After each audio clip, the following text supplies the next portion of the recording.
Hi everyone, welcome to the visual guide for Haukke Manor Hard. Here's a little fun fact. This format has the privilege of being my favorite mythology farming zone. Why is that? It's fast and it's easy and it grants you 50 mythology. What's not to like? It's also the one place where I've met a bunch of you guys through random pugs. How amazing is that? Anyway, enough chatter. Let's get started. My name is Ms. Tech and I'll be your dungeon guide. As with Copperbell Mines Hard, you'll notice the layout of Haukke Manor is a little bit different. For one, about 800 metric tons of furniture have miraculously spawned out of thin air to conveniently cover sections of the manor that seem to be under renovation. And this music! How amazing is this music? Okay, I am far too excited about this place. The trash pulls in this first section are all identical. You'll go from room to room and encounter a manor claviger and 2 acrobats. Be sure to destroy the claviger, otherwise she'll demonize the poor woodland whaler, spawning another demon ad.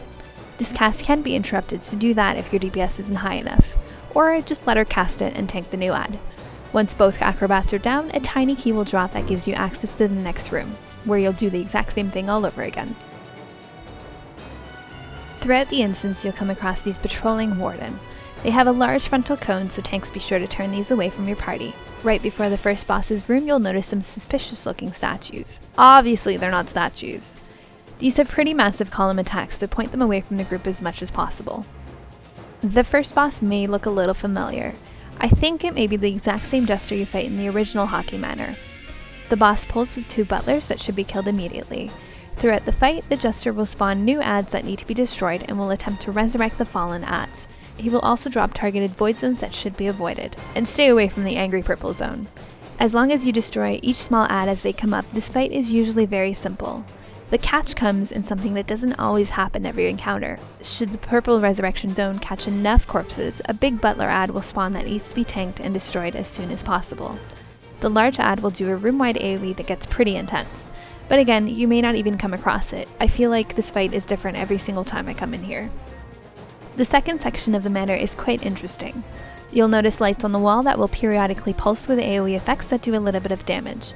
You may also notice that there are a few open doors with ads waiting patiently in the room. The first time I did this, I had absolutely no idea there were extra ads in the room, so I ran all the way down the hall like a fool. I do not suggest this unless your group can handle it. The easiest way to handle this for the tank is to run halfway down the hall, trigger the first room of ads, and return to the entrance where it's safe from the AoE lights. Once the first pack of ads is killed, the first set of lights in the hallway are disabled, allowing you to safely run through. Then, for the next room of ads, the tank can take them all the way down the hall to the next safe spot. Be sure to keep an eye out for the patrolling wardens. This last warden drops the key to the next room, so be sure to pick it up before you run down the hall. In this last room is our friend Sentry, whom you might recognize from the original Haukke Manor. DPS him down first. Once he's low enough, the Sentry will run to the second boss's room and open the gate for us. The second boss is Ashe, the encounter formerly known as the Super Disco Light Extreme Dance Party. First off, Ashe has a pretty spicy cleave, and this encounter requires a lot of movement. Although the tank should be doing their best to point him away from the other players, it's also your job not to run in front of him while dodging lasers. The first ability you'll encounter is sections of the floor lining up. These are just telegraphs for the angry laser weapons that are about to slice through you should you choose to stand in them. He'll start with one side of the room, then eventually do the opposite side. And then he'll go nuts and try different patterns. It's probably easiest to tank him somewhere around the middle of the room so that you can easily outrun any pattern that he comes up with. Periodically, he will run to the center of the room and spawn spears that will shoot out from the center. Again, avoid the laser telegraphs. He will also cast Tenebrous Missile on a random player. This will spawn a swinging axe in that player's location that does a fair bit of damage, knocks you back, and debuffs you. Avoid these as much as possible. On a fight that requires constant movement, you definitely don't want to be stuck with heavy or paralyzed. Healers, keep an eye out for the dispels as well. At around 50%, a void portal will spawn at the end of the room that will shoot out damage missiles on random party members.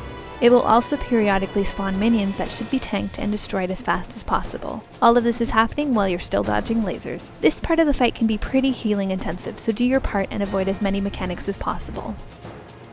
The last section of the instance is the dungeon. Ads will aggro out of the cellar rooms as you pass by them. I'd imagine future speedruns of this instance will involve something like running to the far rooms, aggroing everything on the way, but I'm definitely not going to try that just yet. Keep an eye out for the warden and make your way down. Once all the mobs are killed, the door to the last boss will open. This last boss is a cooler version of Lady Almondine, Halicarnassus. Even her name is cooler. This is a fairly simple fight as long as you keep up with the adds. The boss will do a point-blank AoE that should be avoided by everyone. If you hit by the Dark Mist, you'll become frozen with fear, a debuff that cannot be dispelled. She will also do various ground target AoE that do a fair amount of damage. Avoid these as much as possible. The main mechanic is spawning adds and an ability called Blood Rain. Blood Rain is a massive room-wide AoE, and the damage done by this AoE is related to the health of the add when she consumes its power. As such, it's vital that all adds are destroyed as soon as possible. If the add is dead when she eats it, her Blood Rain will do minimal damage. If the add has even as little as 20% life, I've seen her one-shot entire groups with Blood Rain, even through damage reduction cooldowns. Better to play it safe and kill the add before she consumes it. After the Manor Sentry, she will spawn 2 maidservants. 2 adds, 2 Blood Rains. It's better to focus down 1 maidservant at a time. Healers, be ready with your AoE heals as soon as you see the add reach 0. The last add to spawn is Lady Almondine. Same concept here. Destroy her before she gets consumed or suffer a heavy-hitting Blood Rain. One thing to note is that Lady Almondine will cast her own Dark Mist, often resulting in more than 1 point-blank AoE for those in range to run out of. You do not want to be frozen in fear at the wrong time on this fight. Once Lady Almondine is killed and the last Blood Rain falls, Halicarnassus will begin to cast a room-wide AoE called Beguiling Mist.